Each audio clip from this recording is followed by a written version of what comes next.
Church of south India diocese of Medak holy trinity church Bodharam సమర్పిస్తున్న అనుదిన వాక్య ధ్యానాలను వీక్షిస్తున్న ప్రియమైన సంఘ సభ్యులకు మరియు దేశ విదేశాల్లో ఈ కార్యక్రమాన్ని చూస్తున్న ఆత్మీయులైన ప్రేక్షకులందరికీ మన ప్రియ రక్షకుడైన యేసుక్రీస్తు ప్రభుని శక్తిగల నామమున మా హృదయపూర్వక స్వాగతం. పెంతెకోస్తు పండుగ సందర్భంగా పరిశుద్ధాత్మ రమ్ము మమ్మను నూతనపరచుము, కమ్ హోలీ స్పిరిట్ రెన్యూస్ అనే అంశంపై మన ప్రెస్బిటర్ రెవరెండ్ కె అభిషేక్ జేసురా గారు ఈనాటి డైలీ బైబిల్ డివోషన్స్లో సందేశాన్ని అందిస్తారు. సందేశానికి ముందు ఈ భక్తి గీతం.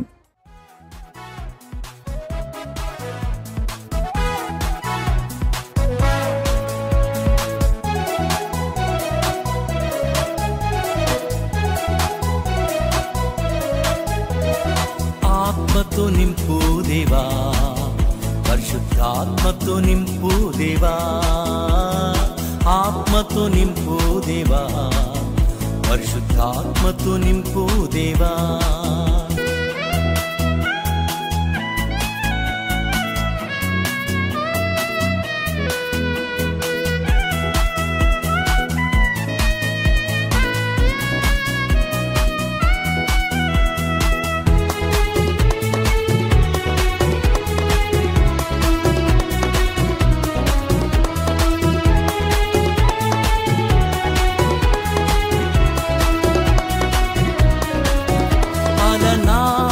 అపోస్తలులు అభిషేక కార్యములు చేసిరి, అలనాటి అపోస్తలులు అభిషేక కార్యములు చేసిరి. ఆత్మాభిషేకముతో గొప్ప ఉజ్జీవము కలిగించిరి, ఆత్మాభిషేకముతో గొప్ప ఉజ్జీవము కలిగించిరి. శక్తినిచ్చు ఆత్మ, బలమునిచ్చు ఆత్మ, బుద్ధినిచ్చు ఆత్మ, జ్ఞానమిచ్చు ఆత్మ. శక్తినిచ్చు ఆత్మ, బలమునిచ్చు ఆత్మ, బుద్ధినిచ్చు ఆత్మ, జ్ఞానమిచ్చు ఆత్మ. ఆత్మతో నింపు దేవా, పరిశుద్ధాత్మతో నింపు దేవా, ఆత్మతో నింపు దేవా, పరిశుద్ధాత్మతో నింపు దేవా. పెంతెకోస్తు పండుగ నాడు పెను గాలి వంటి శబ్దముతో, పెంతెకోస్తు పండుగ నాడు పెను గాలి వంటి శబ్దముతో బలమైన ఆత్మ దిగగా ఆత్మవరలచే నింపబడిరి, బలమైన ఆత్మ దిగగా ఆత్మవరలచే నింపబడిరి. శక్తినిచ్చు ఆత్మ, బలమునిచ్చు ఆత్మ, బుద్ధినిచ్చు ఆత్మ, జ్ఞానమిచ్చు ఆత్మ. శక్తినిచ్చు ఆత్మ, బలమునిచ్చు ఆత్మ, బుద్ధినిచ్చు ఆత్మ, జ్ఞానమిచ్చు ఆత్మ. ఆత్మతో నింపు దేవా, పరిశుద్ధాత్మతో నింపు దేవా, ఆత్మతో నింపు దేవా, పరిశుద్ధాత్మతో నింపు దేవా. అభిషేకించుమయా, నన్ను అభిషేకించుమయా, అభిషేకించుమయా, నన్ను అభిషేకించుమయా, అభిషేకించుమయా, నన్ను అభిషేకించుమయా, అభిషేకించుమయా, నన్ను అభిషేకించుమయా.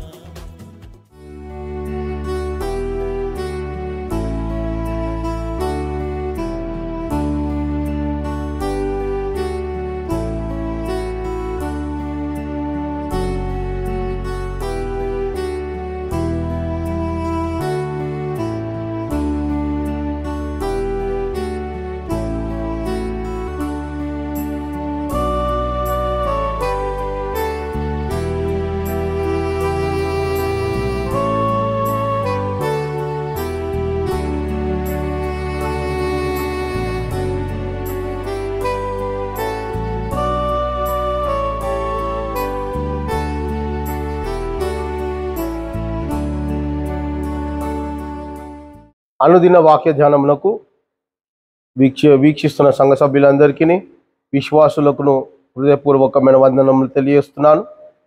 నిన్నటి దినమున పెంతికోస్తు ఆదివారంను మనం జరుపుకున్నాము.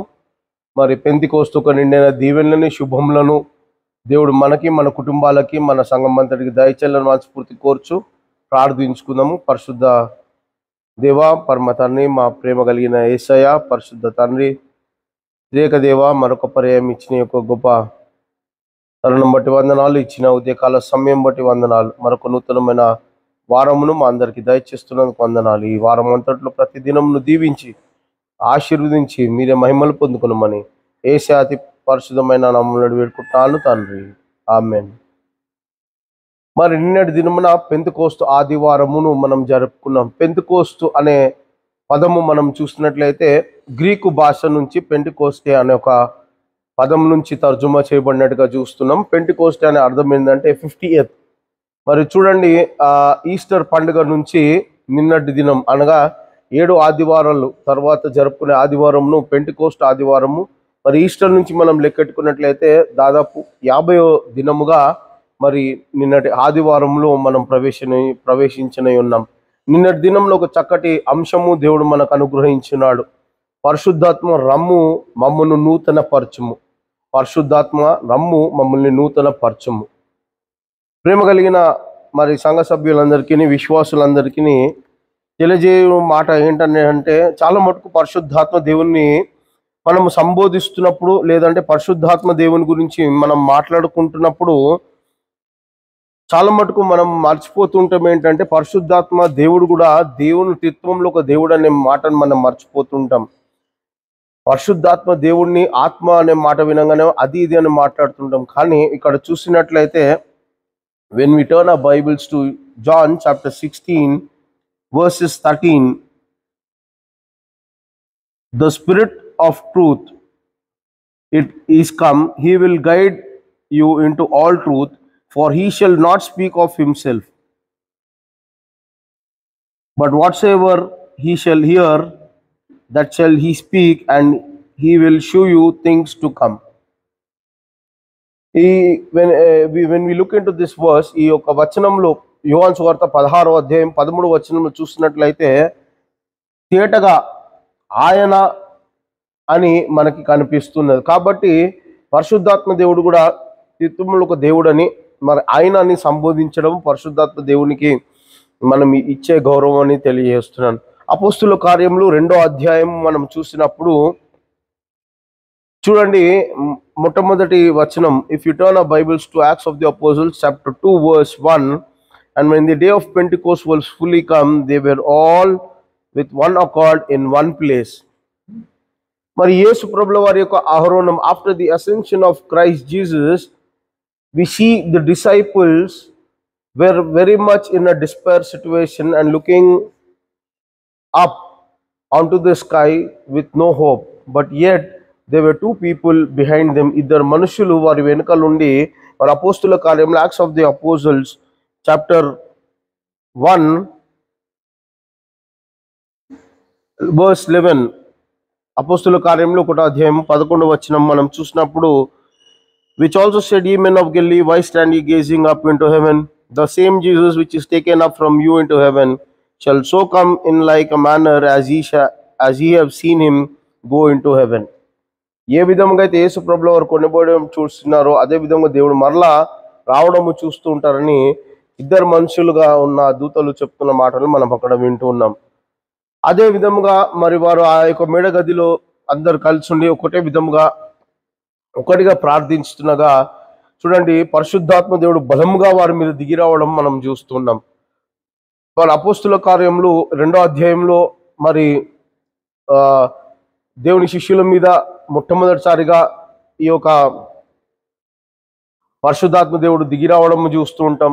8వ దాంట్లో మరి సమరయుల మీద, అదేవిధంగా 10వ అధ్యాయంలో మనం చూసినప్పుడు మరి అన్యస్తుల మీద కూడా పరిశుద్ధాత్మ దేవుడు దిగి రావడం చూస్తున్నాం. ప్రియమైన దేవుని బిడ్డలారా, ఇక్కడ చూసినట్లయితే ఎప్పుడైతే ఈ యొక్క పరిశుద్ధాత్మ దేవుడు దిగి వచ్చినాడో చూడండి, వారి జీవితంలో అంతకు మునుపు లేని అనుభవం వారు అనుభవిస్తున్నారు. They have got into a very new experience which they didn't experience all through their life when they were along with Jesus Christ. That is the reason Christ is speaking in John 16. యోహాను సువార్త 16వ అధ్యాయంలో యేసు ప్రభుల వారు ఈ మాటలు చెప్తున్నారు.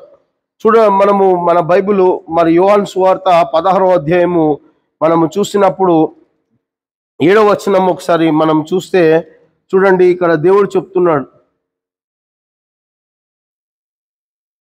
అయితే నేను మీతో సత్యము చెప్పుచున్నాను, నేను వెళ్ళిపోవటం వలన మీకు ప్రయోజకరము, నేను వెళ్ళిపోవటం వలన మీకు ప్రయోజనకరము కదా. ఇక్కడ చూసినట్లయితే యేసు ప్రభుల వారు మన నుంచి వెళ్ళిపోవడం మనకు ప్రయోజనకరం అని తెలియజేస్తున్నాడు.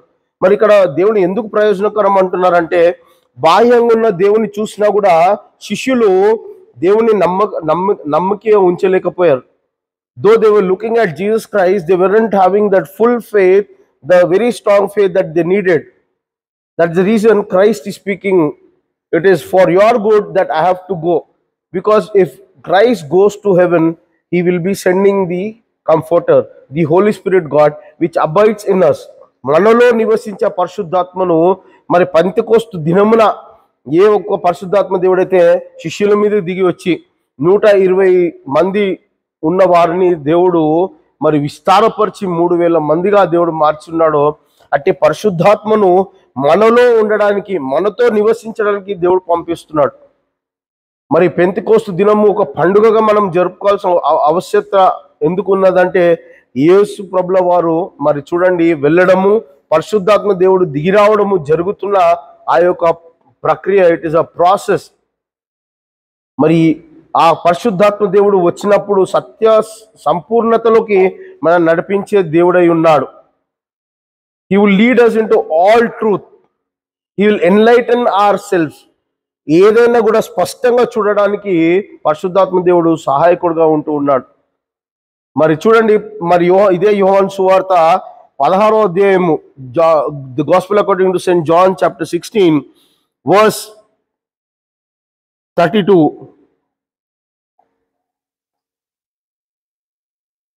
Behold, the hour cometh, ye is now come, that ye shall be scattered, every man to his own, and shall leave me alone.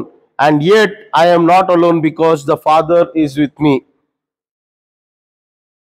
These things I have spoken unto you, that in me ye might have peace. In the world ye shall have tribulation, but be of good cheer, I have overcome the world. Here Christ is encouraging everybody of us, speaking to the disciples, that at a time they would scatter everybody and leave him all alone. But he's confirming them that God the Father who has sent him is there with him. ఈ మాటలు చెప్తూ యేసు ప్రభుల వారు ఇంకొక హెచ్చరిక కూడా ఇస్తున్నారు. ఏంటంటే, ఈ 16వ అధ్యాయము మొట్టమొదటి వచనంలో చూసినట్లయితే ఆరాధన స్థలం నుంచి బయటికి త్రోసివేస్తూ ఉంటారు.